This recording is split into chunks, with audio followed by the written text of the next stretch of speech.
Let's go over how to set up your sprinkler system. First off, all of our yards are set up mostly the same way as far as your zones go. So zone 1 is always your flower bed, that's where it starts, and then it goes zone 2 in the front yard, and it wraps itself in a U shape until the very last zone is always going to run along the exterior wall of your garage. Your sprinkler system puts down roughly 10 to 15 gallons per minute, depending on the size of the zone. Your flower bed and your side yards, those are your smaller zones, they'll probably put closer to that 10 gallons per minute number, whereas your open yard areas, your front yard and your backyard, they will have a higher output.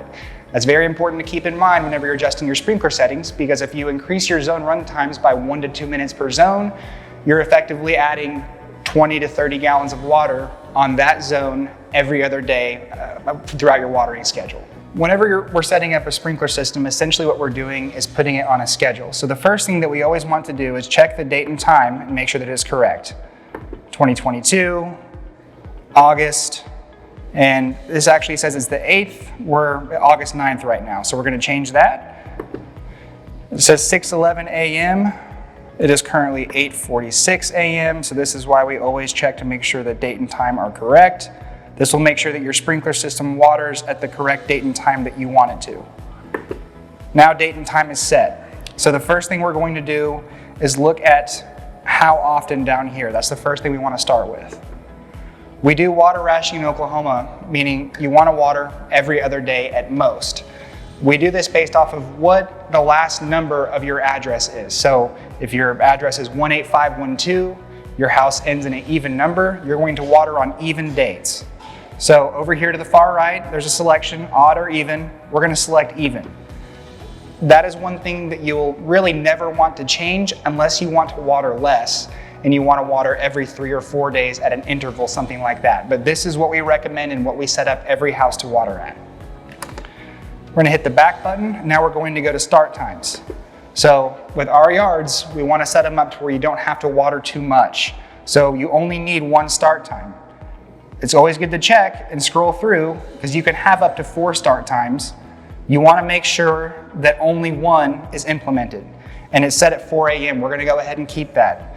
It's best to water whenever it's still dark outside.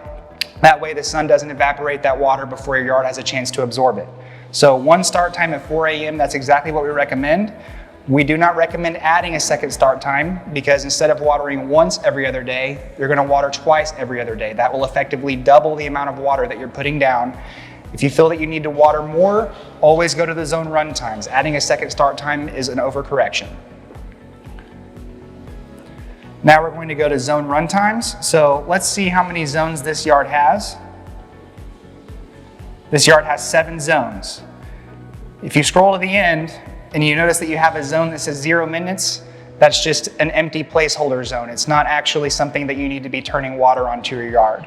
So this, while it says it has 8 stations, this yard has 7 zones.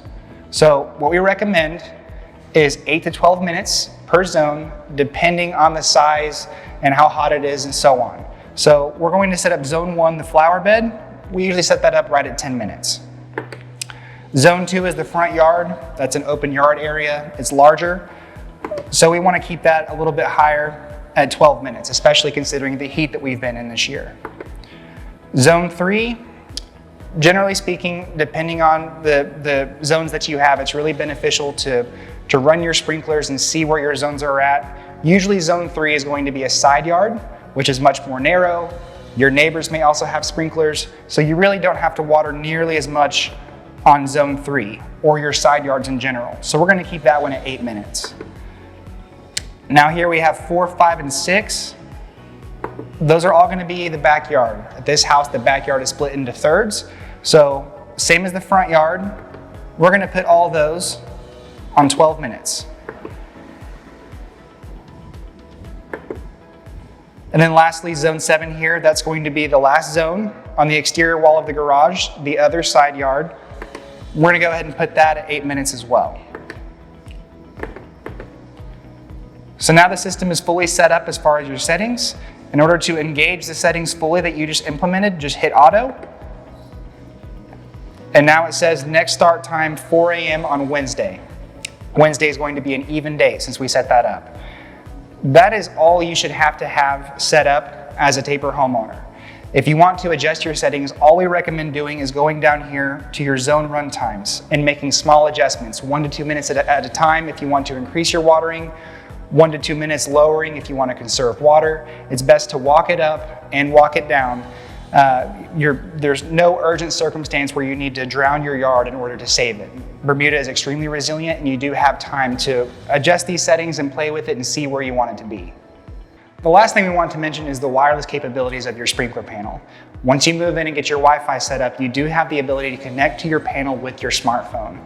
This allows you to control your settings through your phone, track your watering usage, as well as implement a rain and freeze delay. Once you have your phone connected to the panel through the app, the panel will automatically communicate with local weather stations and will emit a rain delay or a freeze delay if we're getting rain or it's going to drop below freezing.